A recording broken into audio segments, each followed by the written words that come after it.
সঙ্গে সঙ্গে পত্রপাঠ গোলের মধ্যে পাঠিয়ে দিলেন। অর্ণব কিন্তু সেই বল রোধ করতে পারলেন না।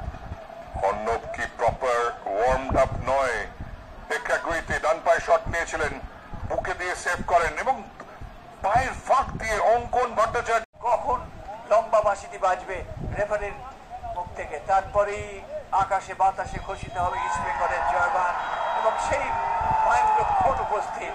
ইস্ট বেঙ্গল জিতে গেল 41 বার CFL 2025। Final score line United sports club 1, east Bengal 2 এবং 41তম খেতাবটাও চলে এলো। যেটা আমরা বলছিলাম যে গত মরশুমের পর ব্যাক টু ব্যাক তারা জয় তুলে নিল এই মরশুমে এবং যেভাবে প্রাধান্য নিয়ে কোথাও কোথাও কখনো কখনো সামান্য পদস্খলন হয়েছিল, কিন্তু গোটা জায়গাটায় দলটা ফোকাস রেখেছিল এবং ব্যাক টু ব্যাক চ্যাম্পিয়ন নিশ্চিতভাবে। লাল হলুদ পতাকা উঠবে, লাল হলুদ লাল আবিয়ে সব জায়গায় মুছে যাবে বা মুড়ে যাবে এবং সেই উৎসব ইতিমধ্যেই শুরু হয়ে গেছে। খেলোয়াড়রা সেলিব্রেট করবেন এবং আজকে এই গ্যালারির দৃশ্য নিশ্চিতভাবে ইস্ট বেঙ্গল সমর্থকদের জন্য নতুন করে আবারও আশার আলো জাগাবে। ব্যাক টু ব্যাক চ্যাম্পিয়ন্স, 41 বারের champions, applied CFL premier division super 6 এর এই মরশুমেও জিতে নিল ইস্ট বেঙ্গল FC। এই মুহূর্তে ইস্ট বেঙ্গল মাঠ লাল হলুদে ভরে গেছে এবং সত্যি কথা বলতে কি তাদের মনে যে অনুভব রয়েছে, যে উচ্ছ্বাস রয়েছে, প্রাণবন্ততা রয়েছে দর্শকদের, সেটা নিঃসন্দেহে আপ্লুত করে ফুটবলারদের।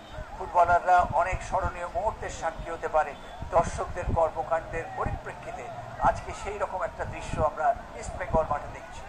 আমি বলেছিলাম যে অবশ্যই অকাল বোধনের পর আজকের অকাল দিওয়ালিও আমরা দেখব এবং এই দীপাবলি উৎসব শুরু হয়ে গেছে, মশাল জ্বলছে এবং সমস্ত ইস্ট বেঙ্গল সমর্থক তারা সেলিব্রেট করবেন আজকে হয়তো রাতভর। সুতরাং বাঙালির যে উৎসব, যে উৎসবটা বাঙালির প্রাণের উৎসব, সেইখানটায় লাল হলুদ সমর্থকদের জন্য উৎসবটা আরো দ্বিগুণ আনন্দ নিয়ে এলো। ডাবল ধামাকা 2024-25-এর ট্রফি আজকেই হাতে এসছে এবং এই মরশুমের ট্রফিটা কিন্তু IFA পরবর্তী পর্যায়ে পুরস্কার বিতরণী অনুষ্ঠান করে বিতরণ করবে। সমর্থকদের উচ্ছ্বাস বাদ ভাঙা এবং যে কঠোর পরিশ্রম করেছে গোটা দলটা, যে শৃঙ্খলা দেখিয়েছে, তারই ফসল দেওয়া তুল্য। কিন্তু কোথাও তুমি খুব একদমই ঠিক বলেছিলে, ইউনাইটেড স্পোর্টস ক্লাব যে লড়াইটা করেছে এই মরশুমে জুড়ে, তারা যেভাবে প্রত্যেকটা দলের সঙ্গে খেলেছে এবং তাদের যে সংঘবদ্ধতা দেখিয়েছে সেটাও কিন্তু দারুণ প্রশংসা বলতে পারা যায়। দর্শকরা মাঠে ঢুকে এসছেন, কিন্তু মাঠটাকে প্রোটেক্ট করতে হবে, কারণ এটা অনেক কষ্ট করে ইস্ট বেঙ্গলের কর্মকর্তা